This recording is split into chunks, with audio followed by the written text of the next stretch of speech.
Getting bright. Good morning guys! Happy Saturday! Hopefully naririnig nyo ako. Parang malakas ang paspas ng mga kotse dahil nasa highway na kami and naka-mic naman ako. Today is July 25, time check 8:17 ng umaga guys. Yan. On the way na kami sa Harrison. Road trip ulit kami, 1 hour and 49 minutes. Umalis kami ng bahay ng 7:50 ng umaga. Ayan. Si Riley, mga 8 minutes pa lang, tulog na. Si Hailey nagse-cellphone pa, pero hopefully makatulog din yan sa daan. Nag-enjoy lang ako ng aking kape and may baong kutsinta. Ayan. Konting breakfast dito sa car. Magpipiknik kami dun guys. Medyo gloomy ang weather and may forecast pa rin ng ulan. And sana magbago nga para ma-enjoy ng mga bata naman yung outdoor. Tapos kung may playground dun sa pupuntahan namin, di ba? At si Hailey excited yan makipaglaro naman sa mga ates niya and kuya. Dala namin ang kanyang BUBBLES. Ayan.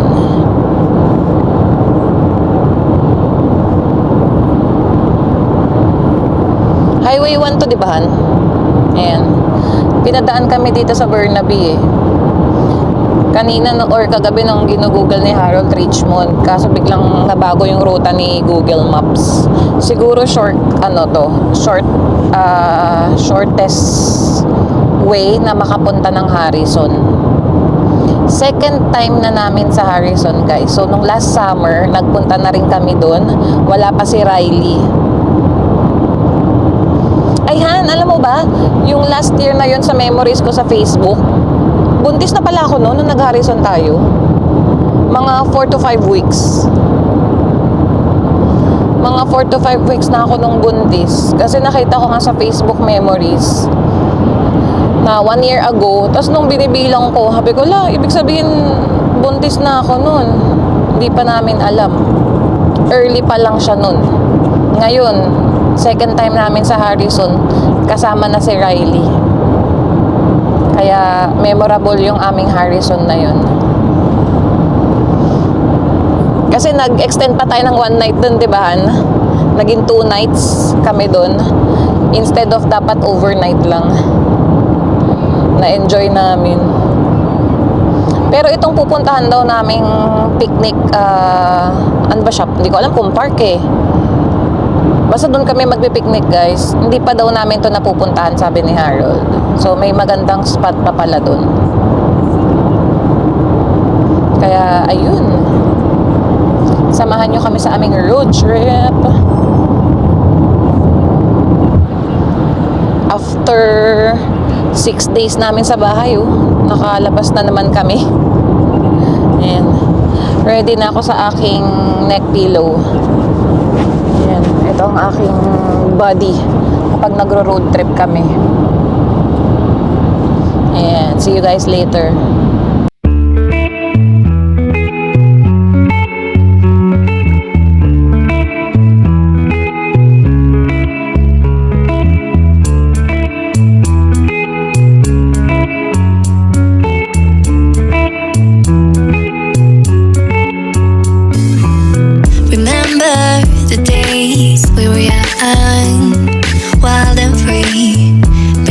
Getting bright.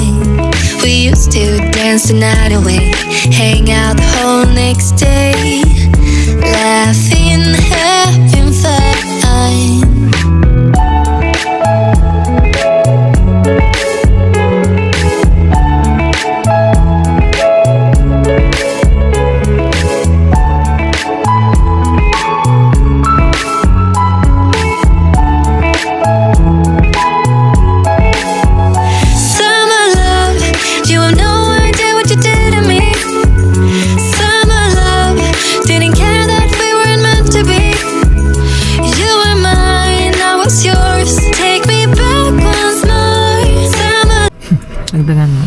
Then,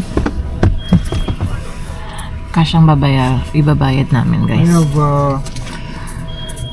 Naubos ko na yung kape ko pero gusto ko pa ulit. Kaya drive-thru kami dito sa Tim Hortons. 50... Nahirapan na siya sa bariya. Hindi. Okay. Na-review ko na. Na-review na. It's okay? Wow! Good job ka na sa coins, ah. Ngayon lang kasi na-review ko kanina sa pila. Pero kung ano, nakalimutan ko na. Hindi, maano ka. Ma-pressured ka. Can I scan the points? Paskan mo nga, tas resibo. Ay, nawala. Hindi, sige. Alam mo naman yung code ko. Ayan, scan niya. Resibo.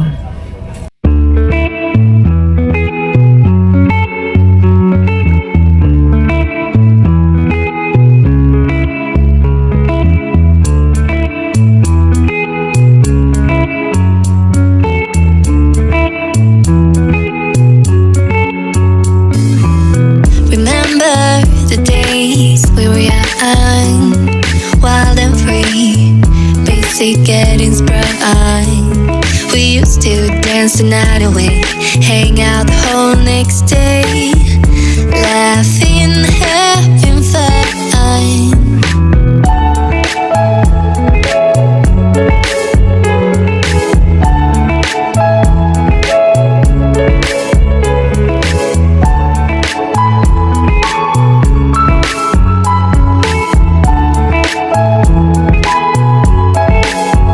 Summer love, you have no idea what you did to me.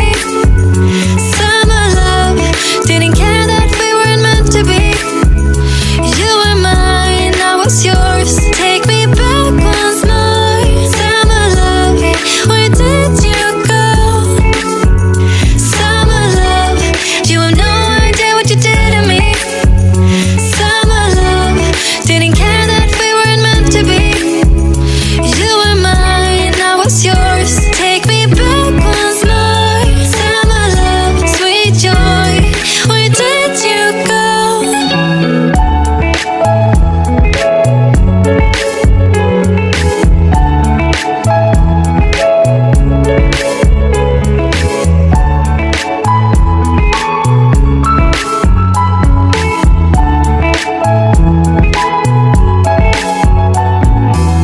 Remember the days we were young, wild and free, basic getting sprung. We used to dance the night away, hang out the whole next day, laughing, having fun. Summer love, you have no idea what you did to me. Summer love, didn't care that we weren't meant to be. You were mine, I was yours. Take me back once more. Summer love, where did you go? Summer love, you have no idea what you did to me. Summer love, didn't care that we weren't meant to be. You were mine, I was yours. Take me back once more. Summer love, sweet joy, where did you go?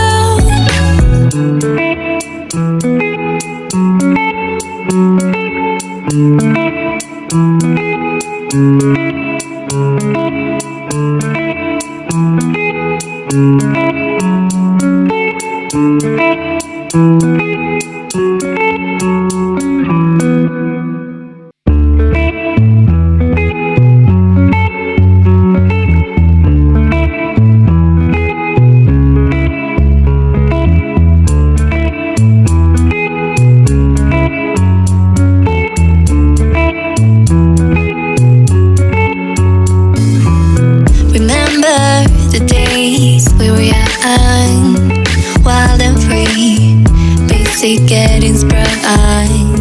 We used to dance the night away, hang out the whole next day, laughing, having fun.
to getting sprung.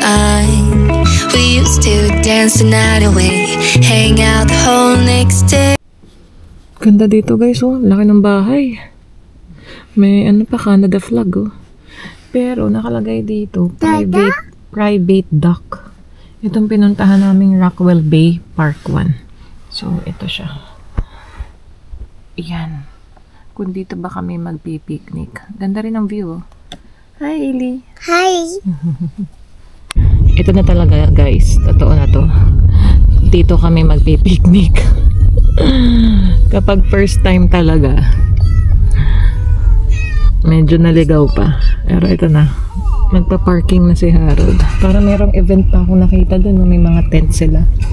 Baka birthday party. Time check, guys. 9:59. Andito na kami. Nagising na si Hailey. Si Riley. Tingnan natin. Mga ilang seconds. If magigising na siya. Huminto na ang car. Tissues? Let's go! Let's go! Ano ang pangalan ng park na to? Hindi ko nakita yung name doon sa pagpasok natin. Wait lang, daddy will check, okay? I-ready ko lang. Aba, tulog pa si Riley. Hindi pa nakakaramdam, tumigil na kami. Didilat na yan. Ready kong paddleboard din. Ah, sige. Magsisave ka na ng spot doon? Okay. Ay, saan si Harold? Ah, dun siya. Nag-hook yata ng spot. Ah? Nakikita kita. Hindi to. Hindi to. Nagsistretching lang ako. Nakalap ka na spot? Parang ang dami na, no? May mga ano na rin, no? Nagpipiknik. Ano?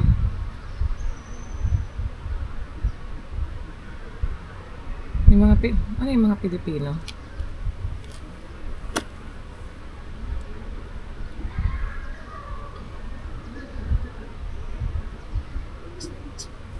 Mga Pilipino yan. Makasunod lang pala tayo.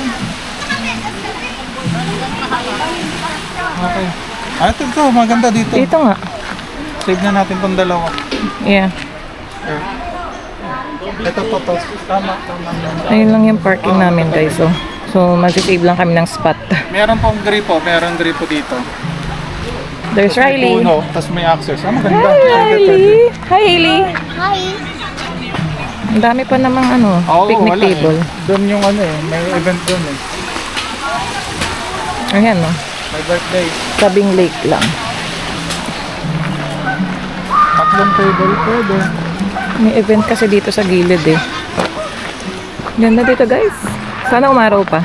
Ito, Hi, yung gripo. Riley. Tapos ito yung table. Hi, Tapos Riley. meron na dito. Hi, Hailey. Hailey, come.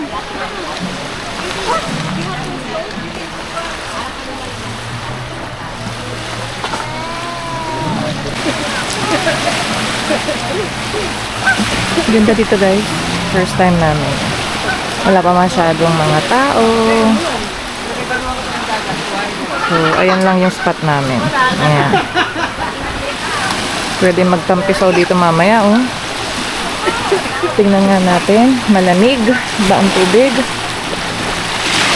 Sakto naka-crocs kami ni Hailey.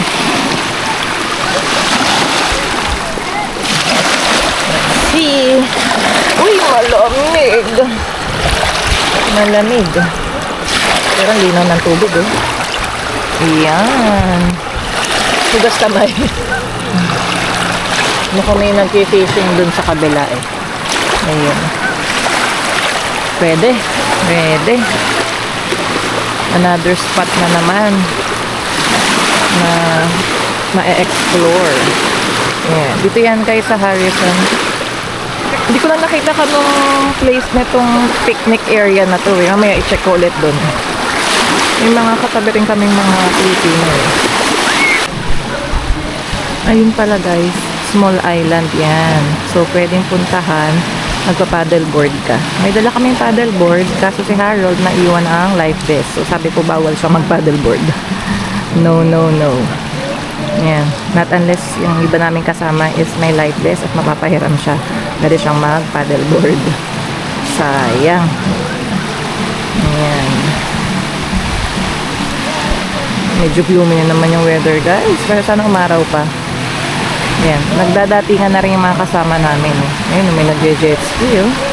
Enjoy na enjoy niyo.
Si Riley. Si Hailey, kakapikit lang yan. May hawak pa nga sa cellphone. Hindi kasi nakapag-nap ng maayos dun eh. Kaya medyo nagmumumuryot na. At alam na naming makakatulog yung pagsakay ng kotse. Dito tong lugar na to, ano, yung dati nating pinuntahan. Dito kami. Diyan yung aming motel last year. Dito sa Harrison. Itong spot na pinuntahan kasi namin dito banda. Mga 5 minutes drive pa. So, first time namin doon sa picnic spot na yun. Umulan, guys. Buti lang ready kaming lahat. May mga tent. May canopy. Lakas ng ulan. Lakas ng, biglang lumakas yung ulan eh. Kawawa yung ibang nagpipiknik kasi wala silang kadaladalang canopy. May baby pa. May baby pa kaming nakita. Kawawa. Yan. Dami namin pagkain. Marami ring na Sharon. Ayan. Convoy ulit kaming lahat. Ayan. 6 na sasakyan. Saan ba papunta? Bakit Nagatay sila. Nauna sila eh. Oh. Nakabutan kami ng stop eh. Okay. Naghintay. Ayan. Harrison. Meron din ditong bus eh. Kasi may busy transit ako nakita eh. Bus stop. Ayan. Harrison Hot Spring Visitor Center.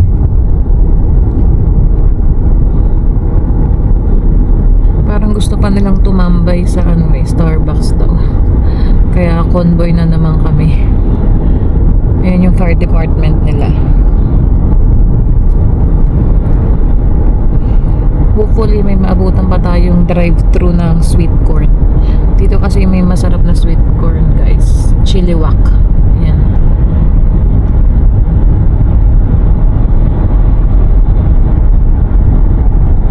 Ganda rin ng mga bahay dito.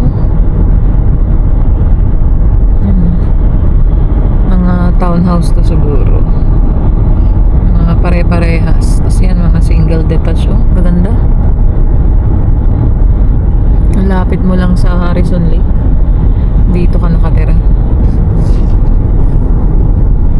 Ay, alam mo ba, kanina, hindi ko pa nasabi sa'yo, na-lockout kami ni Hailey doon sa washroom. Wala akong dalang cellphone. Parang mga 1 minute kung tinatry buksan yung pinto, ayaw magbukas. Nalock kami doon sa loob. Tinry ko ng tinry. Ayaw. Hanggang sa nagbukas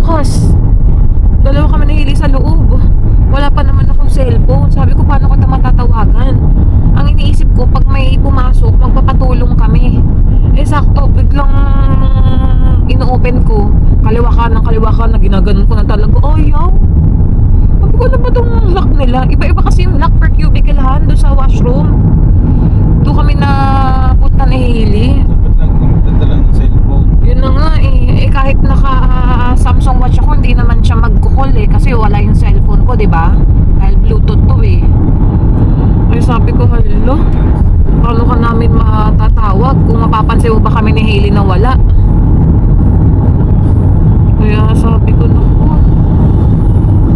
medyo nagpanik ako dun na parang 1 minute talaga tinatry ko i-open left and right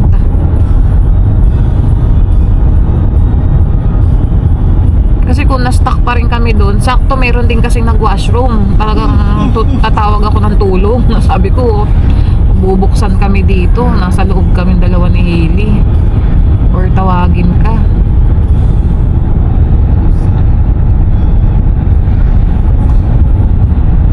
Buti na lang nakalabas kami.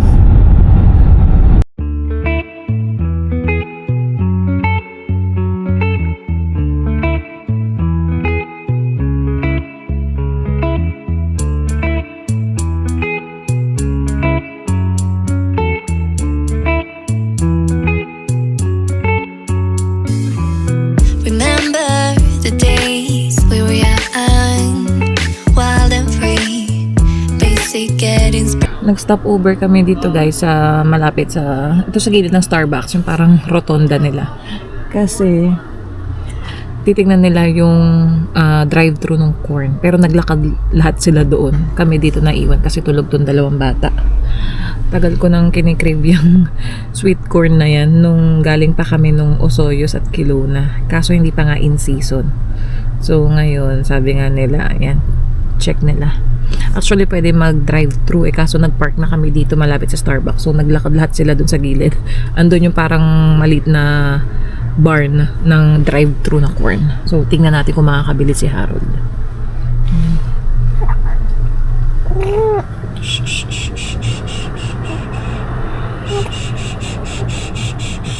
Ito na guys, oh. Ayan. Ito na lang daw yung mga last na corn. So nagati-hati na lahat ng bawat pamilya, taga-anim. Ayan. Finally. May luluto na to. Pero bumili si Harold kahapon eh. Nag-grocery din siya. Nakabili din siya ng corn. Eh, pero ito mas gusto ko to.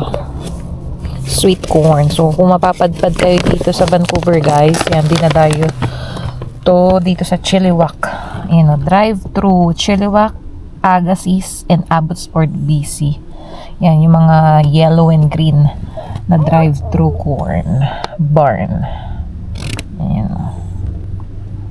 So, parang nagpuntahan sila sa loob ng Starbucks, guys. Ayan, sa harap ko. Ayan, tatambay daw magkakape. Kaso hindi ako makababa kasi nga tulog si Hailey, si Riley gising. Ayan. Si Harold pumasok ng Starbucks, baka umorder. Riley! Din. Hindi tayo makababa eh. Tulog si Ate Hailey. Ayan. Umalis na yung nandito sa tabi natin. Parang napakalapit kasi ni Lola dito sa kotse. Ayan.